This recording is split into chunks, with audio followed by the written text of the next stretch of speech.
আসসালামু আলাইকুম দর্শক, আপনাদের সকলকে আমন্ত্রণ জানাচ্ছি অন্য মঞ্চের আজকের আলোচনায়। বাংলাদেশের সাথে স্থল সীমানার পর এবার নদীপথের সীমানায়ও কাঁটাতারের বেড়া দিয়ে ঘেরাও দিতে চায় প্রতিবেশী দেশ ভারত। সে কারণে প্রথমবারের মতো সুন্দরবন অঞ্চলে বাংলাদেশের সীমান্তে বেড়া দেবে দেশটি। এ লক্ষ্যে নির্মাণ কাজ শুরুর আগে বাংলাদেশ সীমান্তে মোতায়েন করা ভারতীয় সীমান্তরক্ষী বাহিনী বা বিএসএফ সুন্দরবন সীমান্তে বেড়া নির্মাণের সম্ভাব্যতা ও কারিগরি গবেষণা শুরু করেছে। এরই অংশ হিসেবে বিএসএফ এর ডিরেক্টর জেনারেল বা ডিজি প্রবীণ কুমার গত 11 থেকে 14 জুলাই সুন্দরবনের গভীর উপকূলীয় এলাকা ব্যক্তিগতভাবে পরিদর্শনে গিয়েছিলেন এবং এই সীমানা প্রাচীর নির্মাণের অগ্রগতি ও কৌশলগত প্রয়োজনীয়তা পর্যালোচনা করেছেন। এদিকে বাংলাদেশ সীমান্তের সাথে লাগোয়া ভারতের উত্তরবঙ্গের চিকেন স্নেককে ঘিরে নতুন করে আরো পরিকল্পনা নিচ্ছে দেশটি। চিকেন স্নেককে নিরাপত্তার চাদরে মুড়ে ফেলার কাজকর্ম সরেজমিনে দেখতে সেখানে যাচ্ছেন দেশটির স্বরাষ্ট্রমন্ত্রী অমিত শাহ। দেশটির স্বরাষ্ট্র মন্ত্রণালয়ের সূত্রগুলো বলছে 18 জুলাই এ নিয়ে শিলিগুড়ি উত্তরকন্যায় একটি বিশেষ বৈঠক হতে পারে। স্থল সীমান্তের পর সুন্দরবন এলাকায় কাঁটা তারের বেড়া দেওয়ার চিকেন স্নেক নিয়ে নতুন করে পরিকল্পনার খবর ঠিক তখনই উঠে আসছে যখন বাংলাদেশের প্রধানমন্ত্রী তারেক রহমানের প্রতিরক্ষা উপদেষ্টা ভারতের জাতীয় নিরাপত্তা উপদেষ্টার সাথে দিল্লিতে বৈঠক করেছেন। প্রশ্ন হলো, ভারত কেন বাংলাদেশের সাথে লাগোয়া স্থল সীমানার পর নদী পথের সীমানায়ও সুরক্ষিত করতে চাইছে? বিশেষ করে চীনের অর্থায়নের তিস্তা প্রকল্প, ভারতের সাথে গঙ্গা পানি চুক্তির নবায়ন এবং বাংলাদেশের সাবেক প্রধানমন্ত্রী শেখ হাসিনার ফিরে আসার মতো ইস্যুগুলোর সাথে সীমান্তে ভারতের এমন কড়া অবস্থান কি নতুন কোনো ইঙ্গিত দেয়? বিস্তারিত জানতে চলুন যাওয়া যাক বিশ্লেষণ। ভারতের স্বরাষ্ট্র মন্ত্রণালয়ের তথ্য অনুযায়ী ভারত বাংলাদেশ আন্তর্জাতিক সীমান্তের মোট দৈর্ঘ্য 4096.70 কিলোমিটার। এর মধ্যে 3239.92 কিলোমিটারে কাঁটাতারের বেড়া দেওয়া হয়েছে, যা মোট সীমান্তের 79.8%। এখনো 856 কিলোমিটারের মতো সীমান্ত এলাকায় বেড়া বসানো হয়নি। এই তথ্যটি ছিল গত বছরের ডিসেম্বরের, যখন পশ্চিমবঙ্গে ক্ষমতায় ছিল মমতা ব্যানার্জির দল। চলতি বছরের মে মাসে পশ্চিমবঙ্গে নির্বাচনে জিতে শুভেন্দু অধিকারী মুখ্যমন্ত্রী হওয়ার পর পশ্চিমবঙ্গ সীমান্তের 600 কিলোমিটারে কাঁটাতারের বেড়া দেওয়ার কাজ বেশ গতি পায়। মুখ্যমন্ত্রী হিসেবে শপথ নেওয়ার পর শুভেন্দু অধিকারী তার প্রথম ক্যাবিনেট বৈঠকে ভারত বাংলাদেশ সীমান্ত সম্পূর্ণ বন্ধ এবং অনুপ্রবেশ ঠেকানোর জন্য 45 দিনের মধ্যে বিএসএফ এর কাছে সমস্ত ঝুলে থাকা জমি হস্তান্তর করার জন্য রাজ্যের মুখ্য সচিব এবং ভূমি সংস্কার বিভাগকে নির্দেশ দিয়েছিলেন। এই সিদ্ধান্তের অংশ হিসেবে পশ্চিমবঙ্গের 9টি সীমান্তবর্তী জেলা জুড়ে 1024.75 একর জমি আনুষ্ঠানিকভাবে বিএসএফ এর কাছে হস্তান্তর করেছে পশ্চিমবঙ্গ সরকার। এর ফলে 172.6 কিলোমিটার শূন্য বা বেড়াবিহীন সীমান্তে কাঁটাতারের বেড়া দেওয়ার প্রক্রিয়া আনুষ্ঠানিকভাবে শুরু করেছে বিএসএফ। এবার নতুন খবর হলো, ভারত সরকার বাংলাদেশের সাথে লাগোয়া শুধু স্থল সীমানাই নয়, নদী পথের সীমানা সুরক্ষিত করতে চায়। ভারতীয় সংবাদ মাধ্যম দ্য হিন্দু ও বাংলাদেশ বিজনেস স্ট্যান্ডার্ডের খবরে বলা হয়েছে, প্রথমবারের মতো ভারতের স্বরাষ্ট্র মন্ত্রণালয় পশ্চিমবঙ্গে বাংলাদেশ সীমান্ত বরাবর সুন্দরবনের প্রায় 90 কিলোমিটার বেড়া দেওয়ার পরিকল্পনা করেছে। ভারতীয় সীমান্তরক্ষী বাহিনী বিএসএফ এই বেড়া নির্মাণের সম্ভাব্যতা ও কারিগরি গবেষণা শুরু করেছে বলে জানিয়েছেন ভারত সরকার এক ঊর্ধ্বতন কর্মকর্তা। সুন্দরবন বিশ্বের বৃহত্তম অবিচ্ছিন্ন ম্যানগ্রোভ বনভূমি, যা ভারত ও বাংলাদেশ উভয় দেশের মধ্যে বিস্তৃত এবং এটি দুই দেশের প্রাকৃতিক প্রতিরক্ষামূলক প্রাচীর হিসেবে কাজ করে। দীর্ঘকাল ধরে এই অঞ্চলের ভূপ্রাকৃতিক জটিলতা এবং প্রাকৃতিক বৈচিত্র্যের কারণে একে কোনো স্থায়ী কাঁটাতারের বেড়া ছাড়াই উন্মুক্ত রাখা হয়েছিল। নদী, নালা, খাড়ি, মোহনা এবং জোয়ার ভাটার জলভূমি বেষ্টিত এই সীমান্তে কোনো ভৌত বাধা তৈরি করা প্রায় অসম্ভব বলেই বিবেচনা করা হতো। কিন্তু চলতি মাসে ভারতের কেন্দ্রীয় স্বরাষ্ট্র মন্ত্রণালয় সুন্দরবনের 90 কিলোমিটার সীমান্তে প্রথমবারের মতো কাঁটাতারের বেড়া দেওয়ার নীতিগত সিদ্ধান্ত নিয়েছে। বিশেষজ্ঞরা মনে করেন, সুন্দরবনের প্রাকৃতিক ল্যান্ডস্কেপ অত্যন্ত জটিল এবং প্রতিকূল। এটি মূলত অসংখ্য মোহনা, জোয়ারের তীব্র স্রোত এবং ঘন ম্যানগ্রোভ বনের এক গোলক ধাঁধা। এই জলভূমিতে কোনো সাধারণ খুঁটি বা কাঁটাতারের বেড়া স্থাপন করা কৌশলগতভাবে অত্যন্ত দুঃসাধ্য কাজ। এ কারণে ভারতের বর্ডার সিকিউরিটি ফোর্স বিএসএফ ইতিমধ্যে এই প্রতিকূল ভূখণ্ডে কিভাবে টেকসই বেড়া নির্মাণ করা যায় তা খতিয়ে দেখতে একটি বিস্তারিত কারিগরি ও সম্ভাব্যতা যাচাই সমীক্ষা বা ফিজিবিলিটি অ্যান্ড টেকনিক্যাল স্টাডি শুরু করেছে। বিএসএফ এর ডিরেক্টর জেনারেল প্রবীণ কুমার গত 11 থেকে 14 জুলাই সুন্দরবনের গভীর উপকূলীয় এলাকা ব্যক্তিগতভাবে পরিদর্শন করেছেন এবং এই সীমানা প্রাচীর নির্মাণের অগ্রগতি ও কৌশলগত প্রয়োজনীয়তা পর্যালোচনা করেন। এখন সুন্দরবনের নদীমাতৃক সীমানা পাহারা দেওয়ার জন্য ভারত মূলত ভাসমান সীমান্ত চৌকি বা ফ্লোটিং বর্ডার আউটপোস্ট বা এফবিওপি এবং বিএসএফ এর স্পিডবোট চালিত মেরিন পেট্রোলের উপর নির্ভর করে। কিন্তু সাম্প্রতিক গোয়েন্দা তথ্যের ভিত্তিতে ভারতের নীতি নির্ধারকরা মনে করছেন কেবল ভাসমান চৌকি দিয়ে অনুপ্রবেশ এবং ট্রান্স বর্ডার অপরাধ সম্পূর্ণ দমন করা সম্ভব নয়। অপরাধী চক্র নদীপথ এবং অসংখ্য খাড়ি ব্যবহার করে সহজেই তাদের কার্যক্রম চালাচ্ছে। তবে সুন্দরবনের 90 কিলোমিটার সীমান্তে কাঁটাতারের বেড়া দেওয়ার পরিকল্পনা থাকলেও এর মধ্যে একটি বড় ধরনের পরিবেশগত আইনি বাধা রয়েছে। সুন্দরবনের প্রায় 71 কিলোমিটার দীর্ঘ সীমানা সরাসরি সুন্দরবন বন্যপ্রাণী অভয়ারণ্য বা প্রোটেক্টেড টাইগার রিজার্ভের সাথে সংলগ্ন। পরিবেশগত আইন এবং ইউনেস্কোর বিশ্ব ঐতিহ্যবাহী অঞ্চলের শর্তানুযায়ী এই 71 কিলোমিটার সংরক্ষিত বনাঞ্চলে কোনো ধরনের স্থায়ী কৃত্রিম অবকাঠামো বা কংক্রিটের নির্মাণ কাজ পরিচালনা করা নিষিদ্ধ। বন্যপ্রাণীর প্রাকৃতিক প্রজনন চক্র, অবাধ বিচরণ এবং ম্যানগ্রোভের নাজুকতা যাতে বিঘ্নিত না হয় সেজন্য 1 জুন থেকে 31 আগস্ট পর্যন্ত এই পুরো অঞ্চলে কঠোর পরিবেশগত বিধিনিষেধ বলবৎ থাকে। এ কারণে ভারত প্রথম পর্যায়ে অভয়ারণ্য বহির্ভূত প্রায় 19 কিলোমিটার স্পর্শগত স্থল ও আধা জলমগ্ন অংশে ভৌত বেড়া দেওয়ার সিদ্ধান্ত নিয়েছে। বাকি 71 কিলোমিটার সংরক্ষিত এলাকায় বন্যপ্রাণীর ক্ষতি না করে ভার্চুয়াল ওয়াল বা ডিজিটাল নজরদারি জোরদার করবে। এর অধীনে সেখানে অতিরিক্ত শক্তিশালী সার্চলাইট, উচ্চ রেজলিউশনের থার্মাল ইমেজিং ক্যামেরা এবং অত্যাধুনিক মেরিন পেট্রোলিং বাড়ানোর সিদ্ধান্ত নিয়েছে ভারত সরকার। এদিকে সুন্দরবন সীমান্তে এমন অবিশ্বাস্য বেড়া দেওয়ার সিদ্ধান্ত যাচাইয়ের কাজ যখন চলছে, ঠিক তখনই ভারতের উত্তরবঙ্গের চিকেন স্নেকের নিরাপত্তার জোরদারে নতুন কিছু সিদ্ধান্ত নিতে শিলিগুড়ি যাচ্ছেন দেশের কেন্দ্রীয় স্বরাষ্ট্রমন্ত্রী অমিত শাহ। 17 জুলাই বিকেলে তিনি শিলিগুড়ি যাবেন। সেখান থেকে পরদিন বাংলাদেশ সীমান্ত পরিদর্শনে যাবেন অমিত শাহ। এরপর উত্তরকন্যায় পৌঁছে চিকেন নিয়ে ম্যারাথন বৈঠক করার কথা রয়েছে, এমন খবর জানাচ্ছে ভারতীয় সংবাদ মাধ্যমগুলো।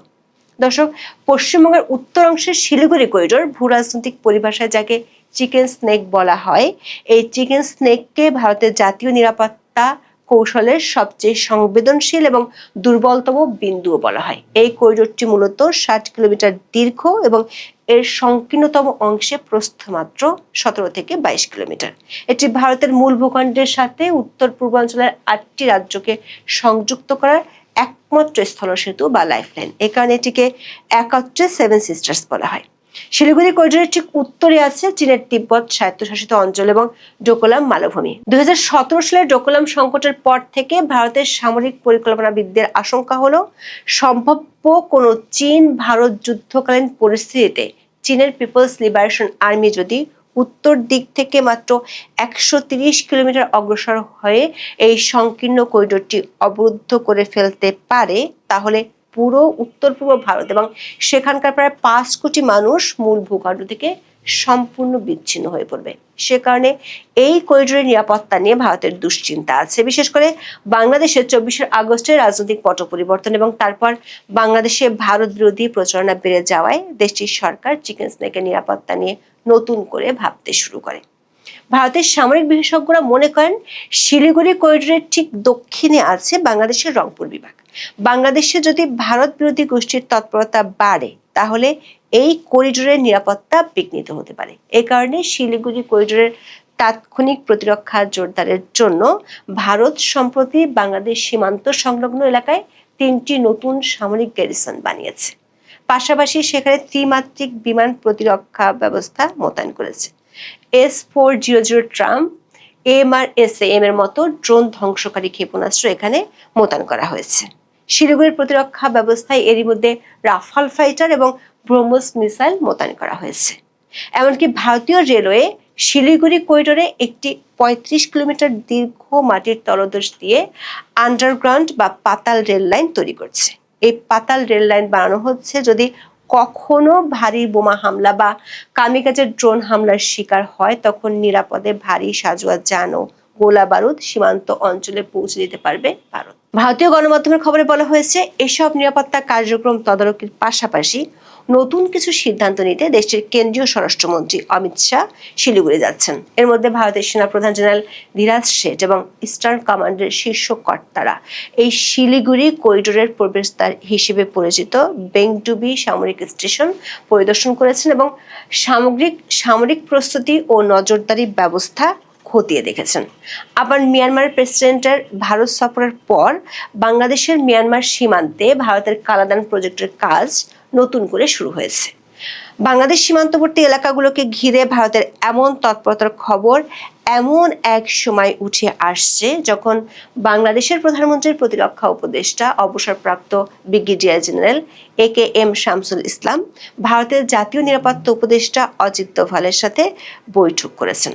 বিমস্টেক সদস্য রাষ্ট্রের নিরাপত্তা উপদেষ্টাদের বৈঠকের আগে 15 জুলাই নয়াদিল্লিতে এই বৈঠক অনুষ্ঠিত হয়। বিশেষজ্ঞরা মনে করেন, শিলিগুড়ি নিরাপত্তা প্রকল্পগুলো স্থল সীমান্তের পাশাপাশি সুন্দরবনে কাঁটাতারের বেড়া দেয়া এবং সবশেষ কালাদান প্রজেক্ট প্রস্তুত হয়ে গেলে পরিস্থিতিটা এমন দাঁড়াবে যে তখন বাংলাদেশের স্থল ও জলসহ সব সীমান্তে ভারতের কড়া নজরদারি থাকবে, কারণ তখন বাংলাদেশের চারদিকেই ভারতীয় বাহিনীর উপস্থিতি থাকবে। বিশেষ করে কালাদান প্রজেক্ট হয়ে গেলে ভারতীয় বাহিনীর মিয়ানমার হয়ে ত্রিপুরা পর্যন্ত যোগাযোগের পথ তৈরি হবে।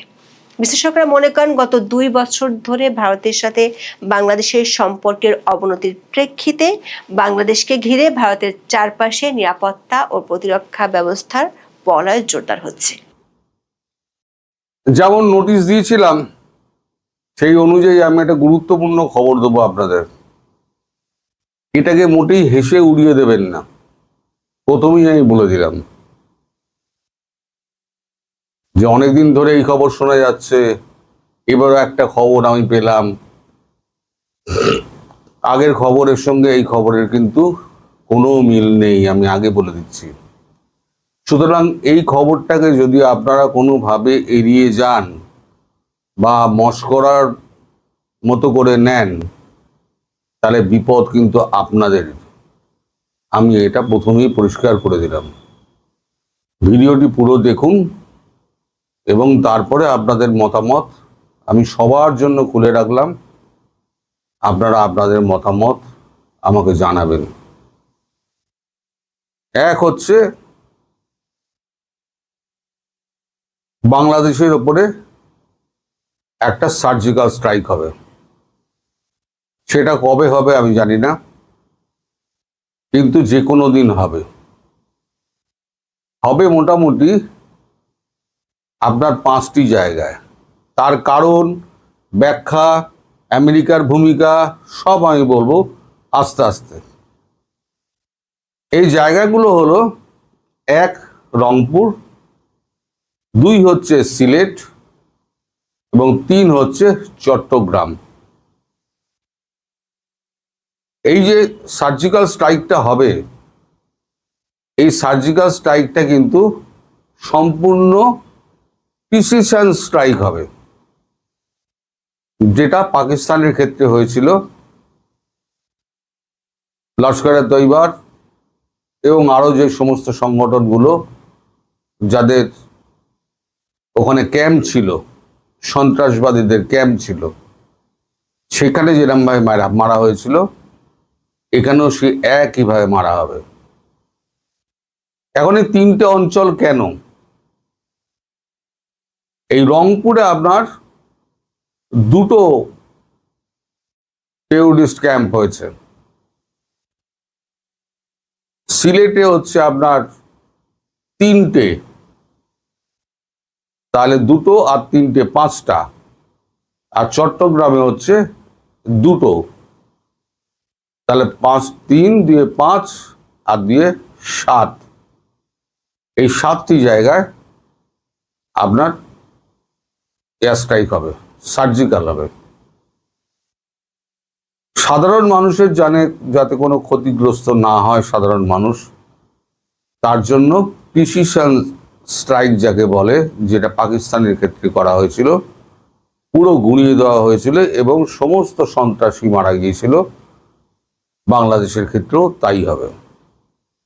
আপনাদের হয়তো মনে থাকতে পারে, কারণ এটা আমাদের গোয়েন্দা দপ্তরের কাছে পুরো খবর আছে, নীল নকশা পুরো রেডি আছে।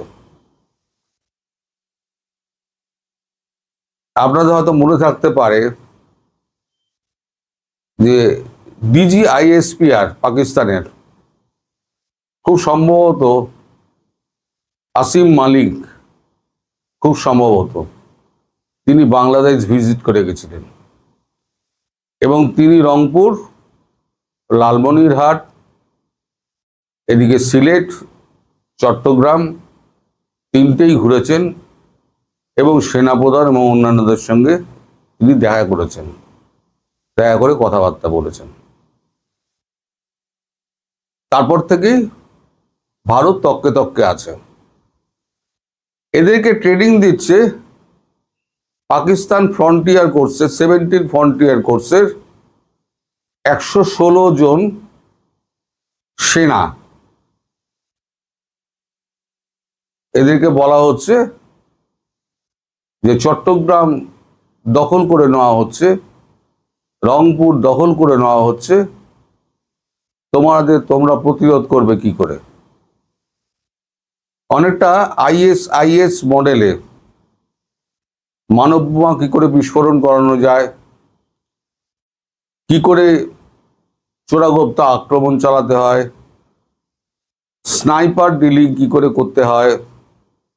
আর স্নাইপার চালাতে গেলে আপনার দূরত্বের সঙ্গে হাওয়ার গতিবেগ এবং কিলোমিটার মাপতে হয় বা মিটার মাপতে হয়, সেইগুলো শেখানো হচ্ছে এবং শুটিংও করা হচ্ছে। আমি শুনেছি এই সমস্ত অঞ্চলে নাকি প্রচুর বন জঙ্গল এবং পাহাড়ি এলাকা রয়েছে, সাধারণ মানুষের সেখানে খুব একটা যাতায়াত নেই, ওই জন্যই জায়গাগুলোকে বেছে নেওয়া হয়েছে। তো এই ক্যাম্প এখন সমস্ত ভর্তি চলছে। এক একটা ক্যাম্পে মোটামুটি আপনার 500 থেকে 550 ইয়ং ছেলেপিলে, যাদের মাথায় জেহাদি ঢুকিয়ে দেওয়া হয়েছে, মন্ত্র ঢুকিয়ে দেওয়া হয়েছে। বাংলাদেশে আপনাদের যাকে ছেড়ে দেওয়া হলো, আমি নামটা ভুলে গেলাম, ফাঁসির আসামি ছিল, যাকে ছেড়ে দেওয়া হলো, তিনিই হচ্ছেন মাস্টার মাইন্ড এবং তার সঙ্গেই এরা ISI এর সঙ্গে মূলত যোগাযোগটা হচ্ছে এবং সেনাপ্রধান সর্বতভাবে এতে সাহায্য করছে। আপনাদের মনে আছে ওয়েস্টিন হোটেলে CIA এর একজন এজেন্ট মারা যান। এখন CIA এর এজেন্ট মারা গেছেন, সেটা কি আমেরিকা জানতো না? জানতো,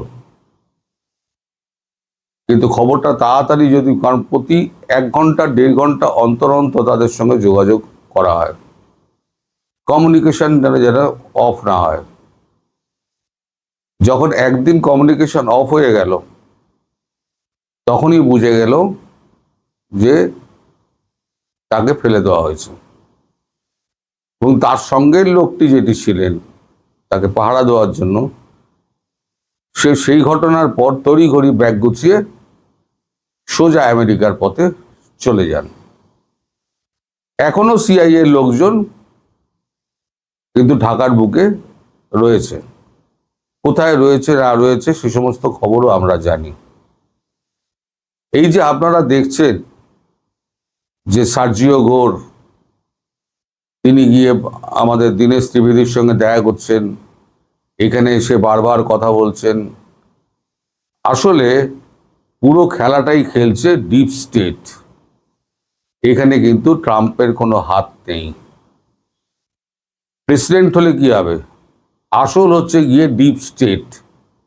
এই ডিপ স্টেটের মধ্যে কারা রয়েছে, যারা arms lobby, tech lobby, medicine lobby, তারপর আপনার বিভিন্ন ধরুন MI6 এর লোক, কারণ ব্রিটেনে রাজ পরিবার চলে গেছে, কিন্তু রাজ পরিবারের একটা শাসনতন্ত্র কিন্তু এই ব্রিটেনের ওপর রয়ে গেছে। রাজার অনুমতি ছাড়া যতই পার্লামেন্টে বিল পাস হোক, রাজার অনুমতি ছাড়া করতে পারে না। সে MI6 তাদেরও কিছু রাজ পরিবারের লোক এর মধ্যে রয়েছে। আপনাদের এও মনে থাকতে পারে, যখন ট্রাম্প যখন দ্বিতীয়বার ইলেকশনের সময় যখন বক্তৃতা দিচ্ছিলেন, তার কান ছুঁয়ে একটা গুলি বেরিয়ে গেছিল।